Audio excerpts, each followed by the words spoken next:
Let's talk about Matt Schlapp, also known as Matt Schlong. That's what I call him. The chairman of the American Conservative Union, which hosts the CPAC convention. And apparently from some really good reporting, allegedly, he engaged once again in lewd conduct and allegedly sexually assaulted a man at a restaurant and a bar in Virginia last week. There are at least 6 witnesses that were there that are saying on the record that the man who alleges he was assaulted have told this reporter, who has a very large following on social media. What do you make of this story? And again, Matt Schlapp, like so many on the far right, particularly the far right evangelicals, who are anti-gay, who are anti-trans, who attack the LGBTQ community on a daily basis. And now we're learning that Matt Schlapp allegedly sexually assaulted another man at a bar. What do you make of this story? Well, again, I'm glad you said this happened last week. This didn't happen 10 years ago. This happened last week. And again, it just I think further solidifies that when Grindr went down during CPAC, we know why. Because these people are all hypocrites. They're scared to actually, they're all cowards. Let's call it what it is. Because it takes real courage to come out and tell your family, your friends in the world, you know what, I don't vibe like this. I don't do the normal thing.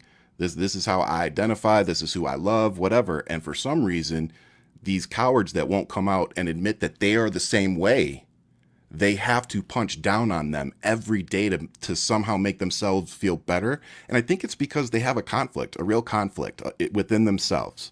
And to keep that conflict in check, they have to project it onto somebody else. That's what I see.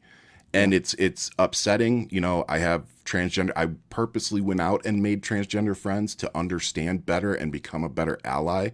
And because of that, it's infuriating me even more to see the ignorance and the hate being thrown at not just trans community, but pretty much any community that isn't white, male, and a straight Christian right now. Like if you don't belong in that category, you're in trouble. Yep. I mean, I still talk about this because I thought it was just so despicable. I mean, I feel like Donald Trump, every single day, it's more ammo with his racism and bigotry. But I thought after that plane crash, when he brought up DEI hires, I mean, it couldn't be more despicable. Can you imagine, Ryan, your sister or your daughter flying that helicopter? The investigation is still ongoing. We don't know exactly what took place, but clearly they were still on fire. Like, like they didn't even put the flames out yet. Exactly. That's my point. They hadn't taken out all the bodies, and it's just what a horrible circumstance.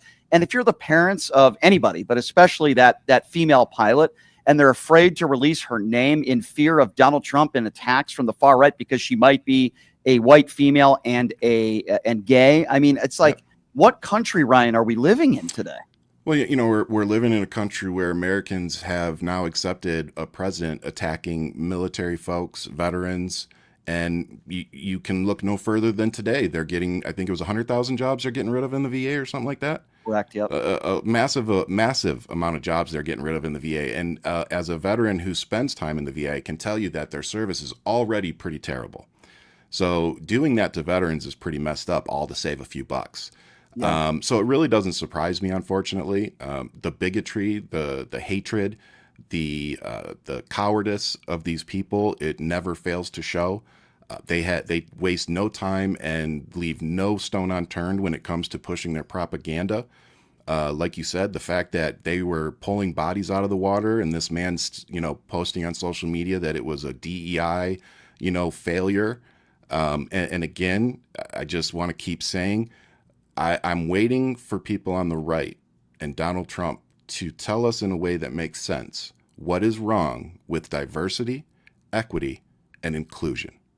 Well, I think it's pretty simple, right? It's pretty simple, Ryan. From where I'm sitting, because those 3 words, in my opinion, make America stronger, not weaker. Of course, that's the way a normal, decent human being would think. That isn't a bigot. So let's be honest, right? You're not, I'm not.